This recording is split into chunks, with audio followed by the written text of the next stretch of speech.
Hola, muy feliz día. Les habla René Alonso Orozco Rosales y es un gusto poder comunicarme con ustedes por esta vía. Hoy nos reúne la ocasión de dar un vistazo al tema relacionado con aspectos básicos de la fianza y su aplicación en los contratos de obras públicas. Durante los siguientes minutos, mi atención estará enfocada en dar junto a ustedes un breve recorrido desde la etimología y los significados de la fianza, así como también a las características básicas de ese interesante instrumento que de manera significativa aparece en el mundo de los negocios, bien como un accesorio, pero tan útil como esas cosas que es mejor tener y no necesitar. Iniciemos, pues.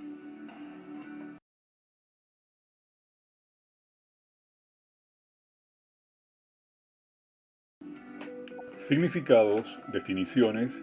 etimología. La palabra fianza tiene sus orígenes etimológicos en el verbo latino fidere, cuyo significado es confiar, y a su vez se deriva de la palabra fide, es decir, lealtad, fe, confianza. A los efectos del entender en nuestro idioma utilizaremos el diccionario de la Real Academia de la Lengua Española y de allí tenemos que fianza es una garantía que avala el cumplimiento de una obligación. Fiar es asegurar el cumplimiento mediante la confianza. La confianza, por su parte, es la esperanza firme de que algo ocurrirá. Y todo esto, sin duda, está basado en la fe, que no es otra cosa que la creencia firme en una promesa o propuesta o la aseveración de una certidumbre.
Ahora bien, en el campo de las leyes y el derecho, la fianza es la obligación aceptada por un fiador para asumir de manera alternativa la carga representada por el crédito otorgado por un acreedor a un deudor en el desarrollo de un negocio. Dicha carga o débito puede ser asumida en su totalidad o en una fracción previamente acordada entre el deudor y el acreedor. Así entonces, la fianza es accesoria, legal o judicial, convencional, conmutativa, unilateral, solidaria, convencional, simple, consensual, limitada, indefinida.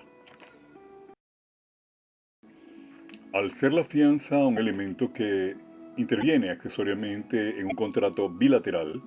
entre el acreedor y el deudor, es este último quien postula ante aquel al fiador, con quien se ata en un negocio paralelo, conexo y subsidiario, pero es imprescindible la aceptación del acreedor en cuanto a los límites y características de esa fianza. Por ello, a los efectos de consolidar la negociación es imprescindible al consentimiento previo y material del acreedor y para ello el fiador debe demostrar que tiene la solidez necesaria y suficiente para asumir y soportar el posible crédito a favor del acreedor. En el contrato debe quedar indubitablemente establecida y detallada la causa y objeto de la fianza.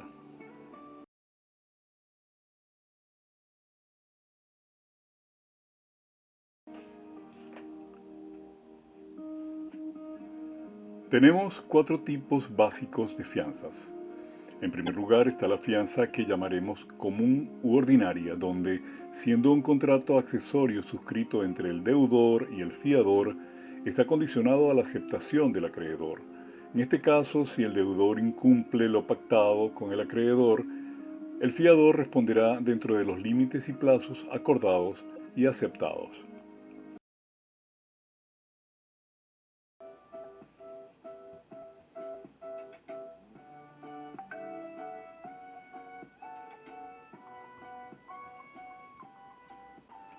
Una segunda posibilidad es la cofianza, que opera regularmente en contrataciones cuyo monto y objeto es bastante considerable y por tanto difícil de cubrir el hecho motivador por un solo garante. En estos casos, el deudor deberá suscribir un contrato donde solidariamente y dentro de los límites que se acuerden los cofiadores deben demostrar que en conjunto tienen la capacidad necesaria y suficiente para afrontar las eventualidades de manera conjunta, para responder a su vez y de manera simultánea al acreedor. Es obvio que el acreedor debe aprobar esa convención ahora más complicada que en el caso anterior al intervenir más de un fiador.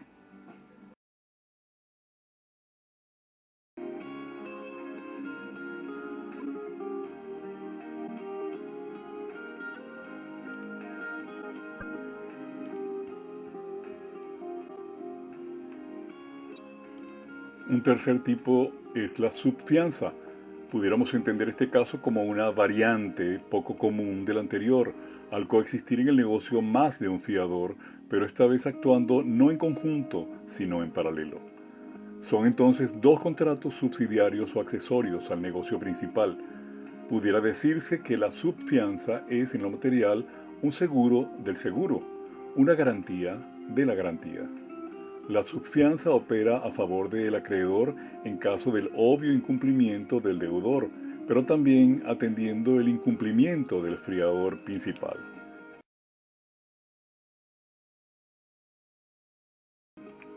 Un caso mucho menos común o frecuente es la retrofianza. Para entenderlo con mayor facilidad debemos verlo como un contrato accesorio al contrato suscrito entre el deudor y el fiador. Es un negocio entre esos dos actores, pero exigido por el fiador para asegurar la repetición del crédito contra el deudor en un caso particular cuando ello opere. Tiene la particularidad que es un negocio entre el deudor y el fiador que no afecta al acreedor, por lo que no necesariamente está sujeto a su aprobación.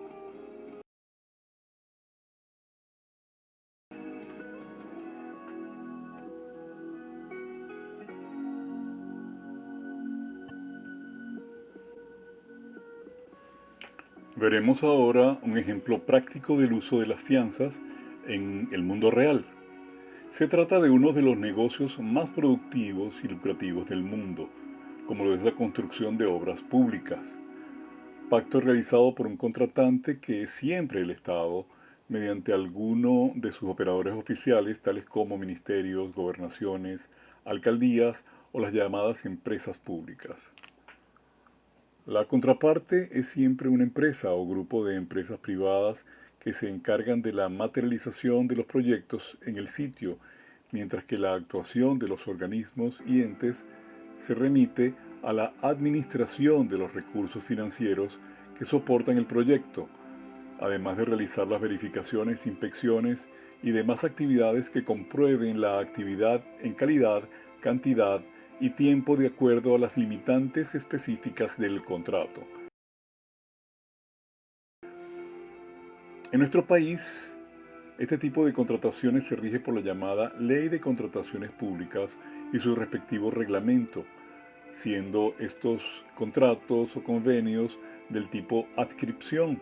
ya que el contratista no tiene la potestad de intervenir ni modificar las cláusulas contractuales en su ordenamiento estructural, pero sí en cuanto a lo relacionado con el plan de ejecución y la propuesta de precios unitarios que define el monto del presupuesto, elementos que evidentemente quedan sujetos a la aprobación previa del organismo o ente contratante.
No podemos dejar de comentar que en lo personal tenemos unas cuantas discrepancias con el fondo y la forma de estos dos instrumentos, la ley y su reglamento, pues de su estudio profundo y más aún verificando los antecedentes que precedieron a su redacción y promulgación en la primera versión en el año 2008, como lo fueron los decretos presidenciales de condiciones generales de contratación, que rigieron la actividad desde aproximadamente el año 1975,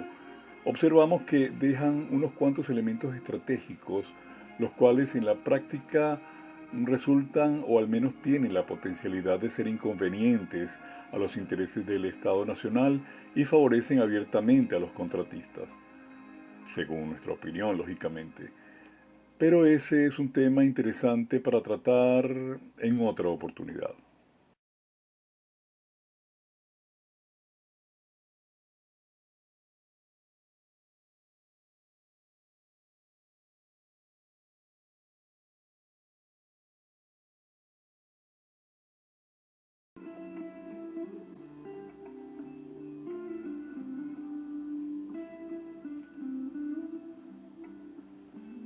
Los contratos para la ejecución de obras públicas pudiéramos afirmar que son de una complicación y complejidad interesante, porque implican el uso de fondos públicos que a su vez están regidos por una trama importante de leyes y reglamentos de diferentes instancias gubernamentales, por lo que el tema de las fianzas y las garantías ocupan un lugar preponderante, con la capacidad de orientar a la aplicación de procedimientos administrativos, civiles y penales en caso de ocurrir infracciones vinculadas a tales elementos conexos a los contratos principales. Esas contrataciones constan de tres fases particulares y diferenciables.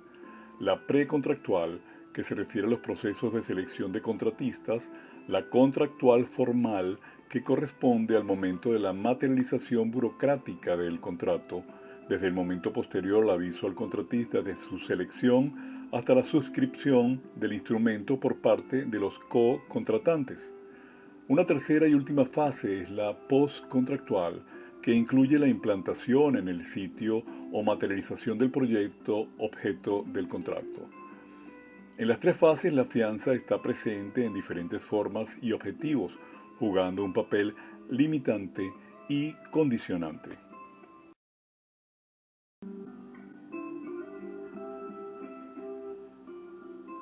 Veremos ahora cosas que se afianzan y garantizan. Básicamente son cuatro circunstancias las que requieren ser garantizadas y afianzadas en los contratos para la ejecución de obras públicas, y para cubrirlas se tienen garantía para el mantenimiento de la oferta, garantía laboral, fianza de anticipos y garantía de fiel cumplimiento. Garantía para el mantenimiento de la oferta. Esta garantía opera en la fase precontractual del proceso, es decir, en el trayecto de la licitación o selección de contratistas. Su objetivo es garantizar que el oferente mantendrá su propuesta técnico-económica hasta la culminación del proceso de selección, a los fines de impedir que una vez iniciado formalmente, la declinación del participante obligue a declarar desierto el proceso, frustrando así una actividad para la cual hasta ese momento se ha invertido una cantidad importante de recursos y el más valioso de ellos, el tiempo. No nos parece conveniente en la redacción de esta ley el hecho de que la constitución de esta garantía favorable a los intereses del Estado quede establecida como una mera posibilidad, sujeta entonces al criterio funcional. Ello se desprende de la valoración semántica de la palabra podrán, lo que implica la obligatoriedad de exigir esta garantía, lo que abre una brecha de debilidad en contra del organismo o ente contratante, es decir, de la nación.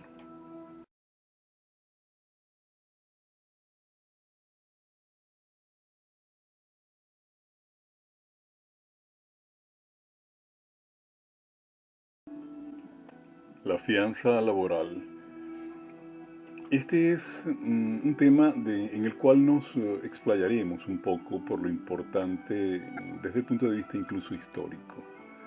Esta garantía bien vale el comentario de que se trata de un logro significativo tanto en el ámbito económico como en el social, pues constituye el rescate de un elemento que estuvo contenido en los instrumentos anteriores a la Ley de Contrataciones Públicas, como lo fueron los decretos presidenciales de condiciones generales de contratación de obras públicas que desde aproximadamente el año 1975 rigieron la actividad y fueron sufriendo modificaciones a medida que se iban sucediendo los diferentes gobiernos.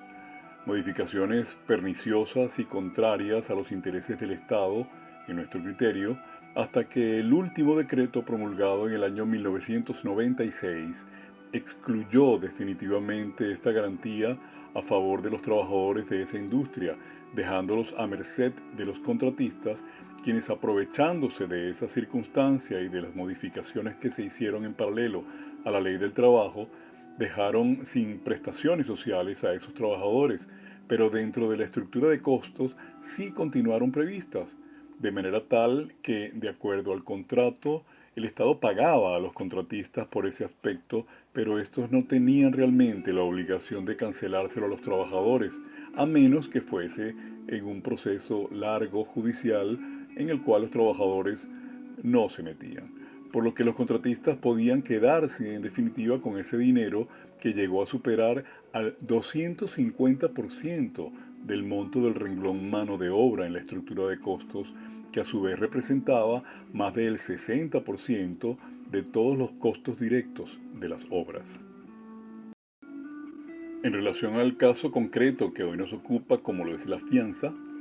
observamos en primer lugar que opera esta fianza laboral durante la fase contractual, es decir, cuando se está configurando el contrato y que la constitución de esa fianza o la decisión de utilizar la alternativa de la garantía, de la cual conversaremos en breve, es un requisito para la suscripción del contrato.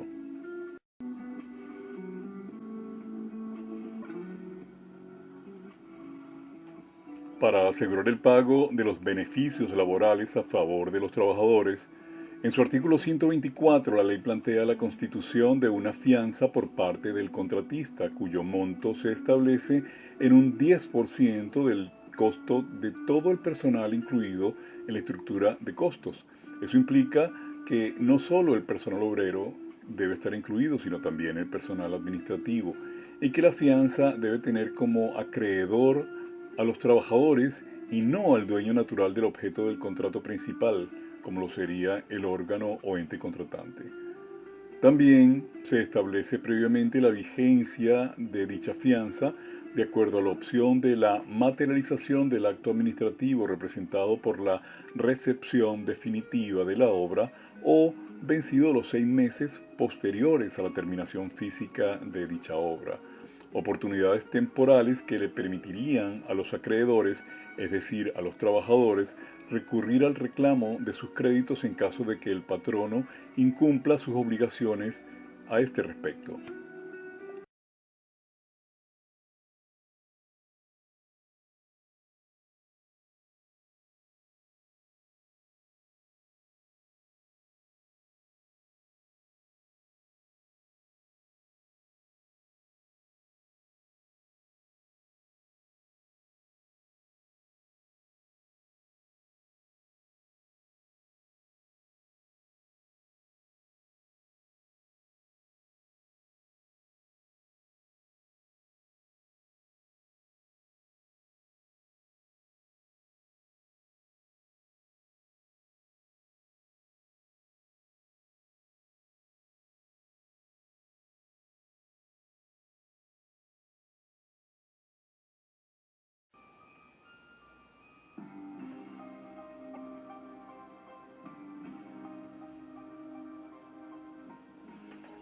El mismo artículo 124 deja abierta la posibilidad de que no se constituya la fianza laboral y pueda ser sustituida por una garantía, conformada por la retención del 5% de los pagos que deba realizar el contratante a favor del contratista durante la etapa de materialización de la obra.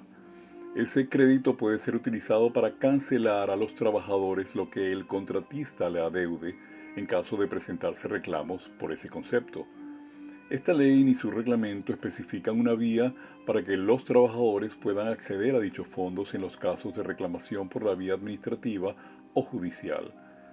Es precisamente una de las deficiencias que apreciamos en estos instrumentos, así como tampoco conocemos de un estudio económico que soporte el argumento de que la cifra del 5% de los montos totales a cancelar al contratista sea suficiente para cubrir la totalidad de los posibles créditos a favor de todos los trabajadores, obreros, empleados, técnicos de la empresa en el caso de una solicitud masiva ante eventos de, por ejemplo, la quiebra de la empresa o la rescisión del contrato de la obra.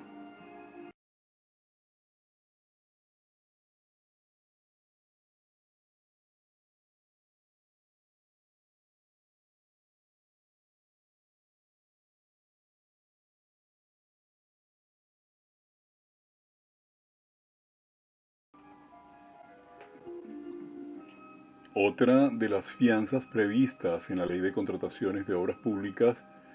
es la que cubre la devolución del anticipo contractual otorgado al contratista. Este crédito, desde el punto de vista económico, tiene como objetivo sacar de la ecuación de la estructura de costo el ítem financiamiento,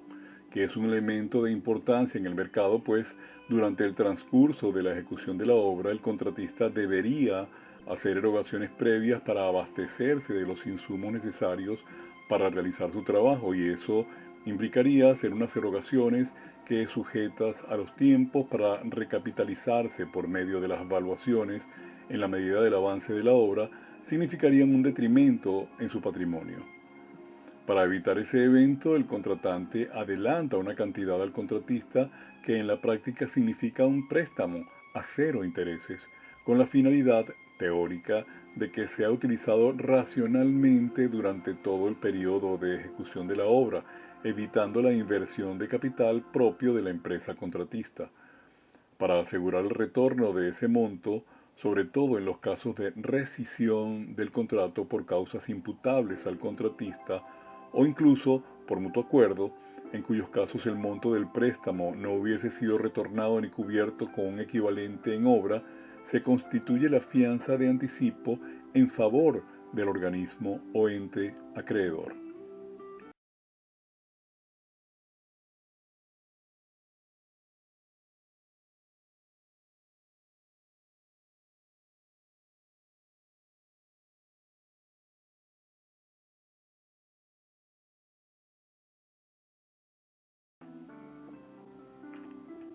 Un elemento interesante a destacar es que esta fianza no es sustituible por otra forma de garantía.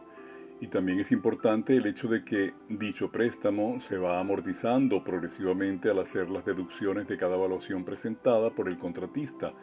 en el mismo porcentaje que se hubiese establecido en el contrato para el otorgamiento de este crédito. Ello implica que el contrato de la fianza en la práctica puede, y de hecho lo hace, especificar la disminución de la cantidad afianzada en razón directa a lo planteado, lo cual confirma una de las características a las cuales nos referimos en un principio, que la fianza es indefinida, es decir, que tiene la posibilidad y flexibilidad para variar en sus alcances.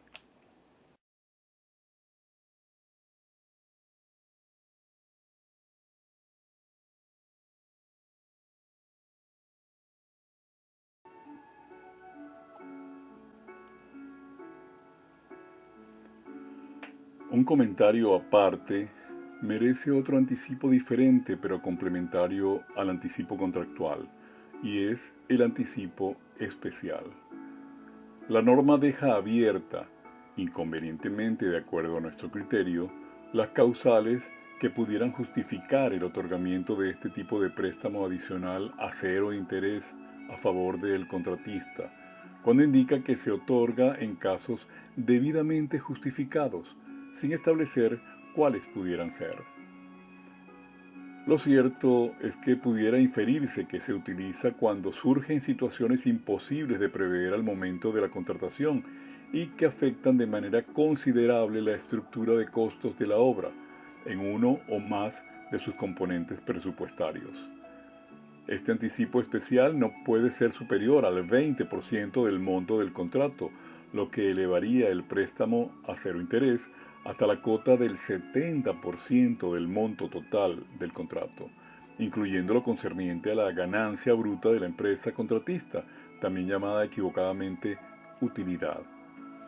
Nuestra experiencia indica que pareciera inversamente proporcional al monto total de los anticipos otorgados la posibilidad de que la obra sea concluida satisfactoriamente dentro del plazo originalmente acordado. Es otra de nuestras inconformidades con el instrumento legal de las cuales no abundaremos en esta oportunidad.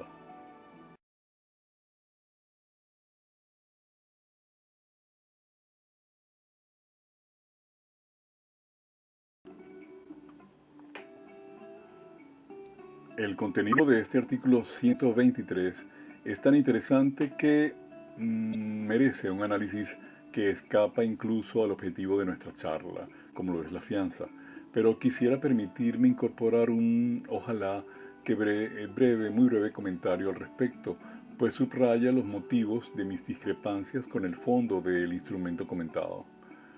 El artículo 123 comienza diciendo que el objetivo de esta garantía es asegurar el cumplimiento de todas las obligaciones que asume el contratista con ocasión del contrato,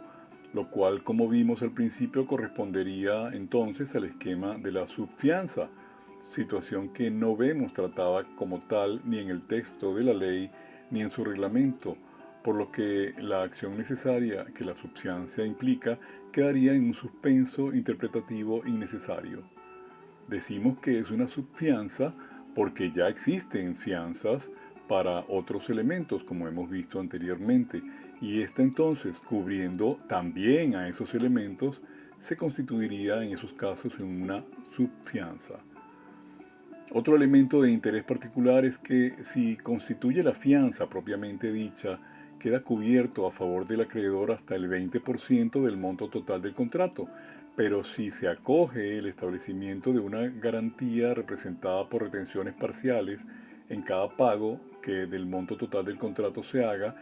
al contratista durante el tiempo de ejecución, se garantizaría solo el 10% del mismo monto total del contrato. Esa segunda alternativa, que por cierto es la más utilizada en la práctica, libera al contratista en primer lugar del costo que representaría la adquisición de la fianza y adicionalmente disminuye el límite máximo de compromiso en caso de incumplimiento, algo definitivamente para pensar. A manera de corolario de este particular artículo 123, tenemos que en su párrafo final presenta la opción, es decir, la posibilidad de que el contratante pueda acordar la coexistencia de ambas garantías, lo que indudablemente pudiera elevar el monto afianzado a límites superiores al de la sola fianza o al de la sola garantía, resultando ello poco conveniente para el contratista. Dicha situación de optar por la aplicación simultánea de la fianza y la garantía realmente no hemos podido evidenciarla en estos apenas escasos 48 años que tenemos en la industria. Ah, una cápsula adicional para el ejercicio reflectivo, ¿qué tal? ¿Cómo es que la suma de la fianza de fiel cumplimiento, actuando como subfianza, más la modalidad de garantía, alcanzando ambos como máximo el 30% del monto del contrato para, en teoría, cubrir todas las obligaciones que asume el contratista con ocasión del contrato, pueda alcanzar para compensar, por ejemplo, el 70% que se le pueda otorgar al contratista como anticipos? Simplemente esa circunstancia en la práctica no estaría cubierta por esta subfianza y entonces contradice el término utilizado de todas las obligaciones.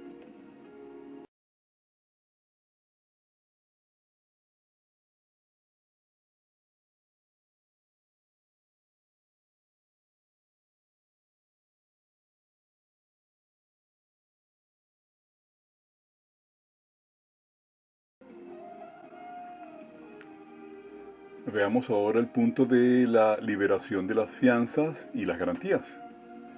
Un aspecto importante relacionado con nuestro tema de las fianzas en los contratos para la ejecución de obras públicas está contenido en el artículo 151 de ese instrumento legal. Se nos indica allí que todas las fianzas tienen como límite temporal la vigencia, el momento de la realización del acto de recepción definitiva de la obra, evento que, de acuerdo al artículo 150 de la ley comentada, se recoge en el acta respectiva y cuya fecha marcaría la vigencia entonces de los contratos de fianza previamente suscritos. La norma no especifica para cuáles de esas fianzas se aplica la fecha de caducidad y por el contrario las engloba a todas. Ahora bien, para el caso de la fianza laboral, por ejemplo, si ésta hubiese sido optada en vez de la garantía formada por las retenciones ya comentadas, el artículo 124 indica que su vigencia caducará a los 6 meses luego de concluida la obra o al momento de efectuarse la recepción definitiva de la misma. En el caso de que hubiese transcurrido 6 meses antes indicados, sin que se hubiese materializado la recepción definitiva de la obra, no habría impedimento para dar por finalizada la cobertura de la fianza laboral, máxime cuando el retraso en la recepción definitiva de la obra no fuese imputable al contratista.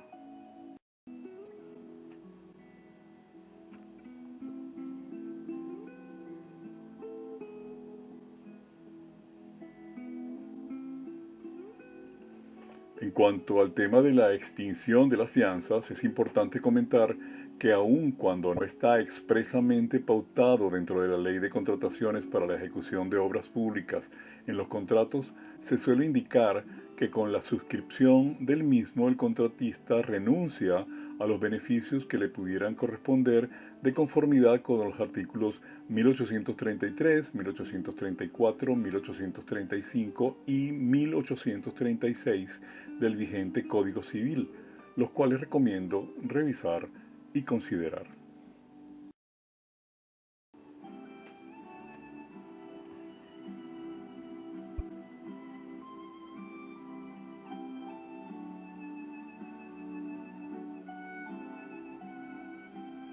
Veamos ahora lo que corresponde a las notificaciones a los garantes en casos de rescisiones contractuales. Llegando ya hacia el final de nuestro encuentro, en la ejemplificación práctica de las fianzas, se presenta el tema de las notificaciones que el acreedor debe hacer a los fiadores en los casos de rescisiones contractuales, tanto frente a la eventualidad de que dicha medida sea como resultado del incumplimiento del contratista, en este caso el deudor, o como si fuese porque interesara al organismo o ente contratante, como acreedor, poner fin a la relación contractual sin que hubiese mediado causa del contratado.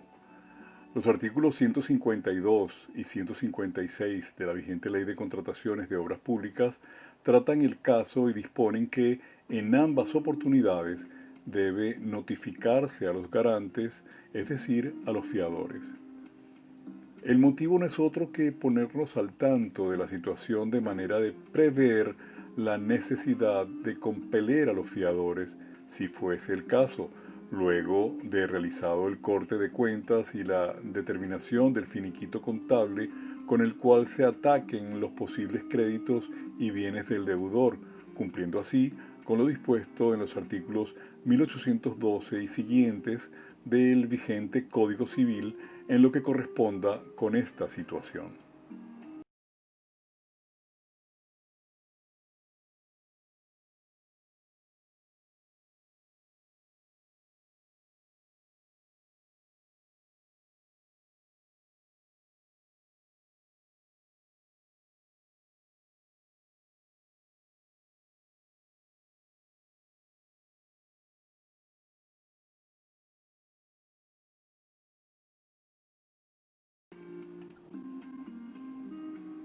Y ya para concluir,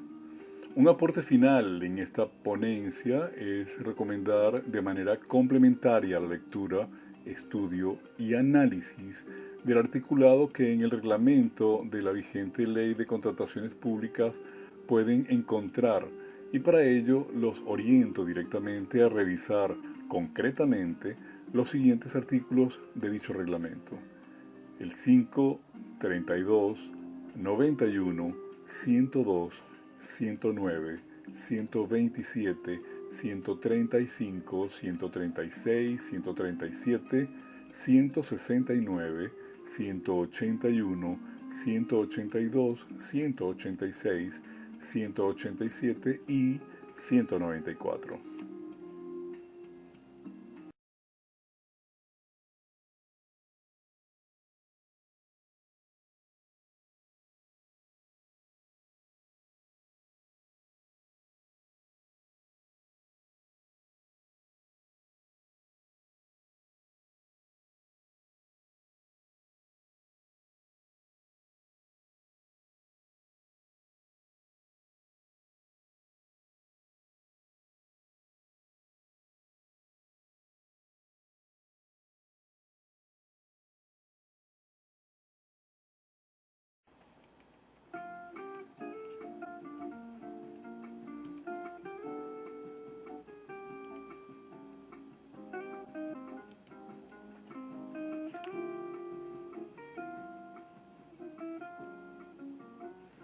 De esta manera y por ahora,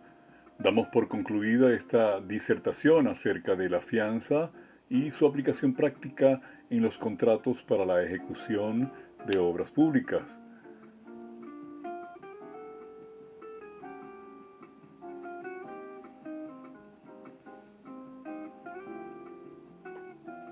Agradezco a la excelente doctora y catedrática Carlenet Rodríguez por su invitación y quedo a su disposición para cualquier otro encuentro en este ambiente tan nutritivo del compartir conocimientos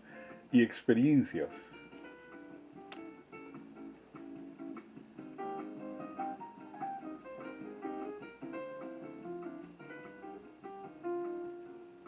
Hasta una nueva oportunidad.